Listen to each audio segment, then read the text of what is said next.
এখন আমি তোমাদের প্রোগ্রামিং এর একটা গুরুত্বপূর্ণ কনসেপ্ট ভ্যারিয়েবলের ধারণা দেব।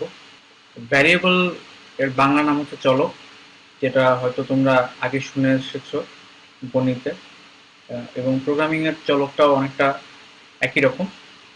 তো আমরা যেসব প্রোগ্রাম লিখি সেখানে যেসব ভ্যারিয়েবলগুলো থাকে সেগুলো সেভ হয়ে থাকে হচ্ছে র্যামে। র্যাম বা র্যান্ডম অ্যাক্সেস মেমোরি। র্যামে কিভাবে ভ্যারিয়েবলের মানগুলো থাকে সেগুলো সহজে বোঝানোর জন্য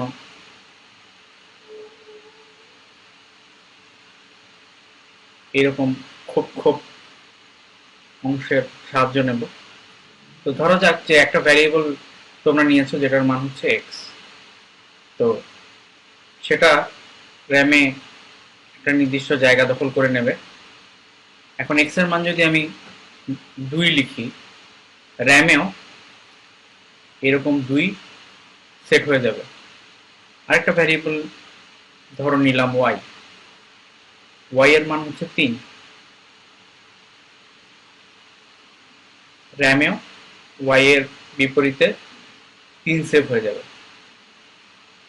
ধরা যাক যে আরেকটা ভ্যারিয়েবল জেড, যেটার মান হচ্ছে এক্স যোগ ওয়াই। আমাদের এক্স এর মান আমাদের র্যাম থেকে আমরা দেখতে পাচ্ছি 2 এবং ওয়াই এর মান দেখতে পাচ্ছি 3।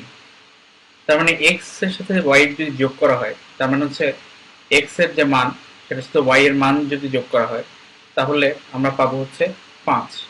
এবং এই 5 জেড র্যামের যেই অংশটায় আছে সেখানে সেভ হয়ে যাবে।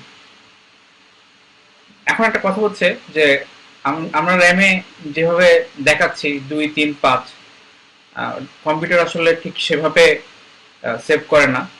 আমাদের বোঝার সুবিধার্থে আমরা এটা ব্যবহার করেছি। গণিতে যেরকম ভ্যারিয়েবল আমরা দেখেছি X Y Z, computer programming এর ক্ষেত্রে ভ্যারিয়েবল নাম অনেক রকম হতে পারে।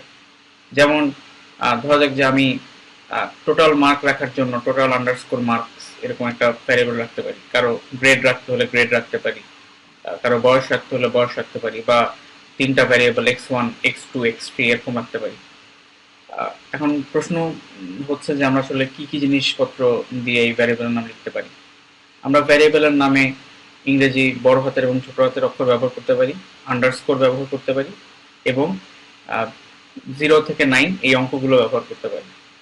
তবে এখানে কিছু কথা আছে যে এই যখন আমরা কোনো একটা অঙ্ক ব্যবহার করব তখন সেই অঙ্ক দিয়ে শুরু করে কোনো ভ্যারিয়েবলের নাম লেখা যাবে না। তার মানে হচ্ছে 1x এই নামে কোনো ভ্যারিয়েবল নাম আমরা রাখতে পারবো না।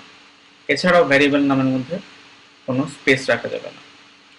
তাহলে এই ভিডিওতে আমরা দেখলাম যে ভ্যারিয়েবলের মানগুলো কিভাবে মেমোরিতে থাকছে এবং ভ্যারিয়েবলের কোনো একটা মান অ্যাসাইন করা হলে কিভাবে মেমোরিতে যাচ্ছে, এবং মেমোরিতে ইতিমধ্যেই থাকা বিভিন্ন ভ্যারিয়েবলের মানের উপর বিভিন্ন অপারেশন চালিয়ে যে মানটা পাওয়া যাচ্ছে সেটা মেমোরিতে কিভাবে যাচ্ছে।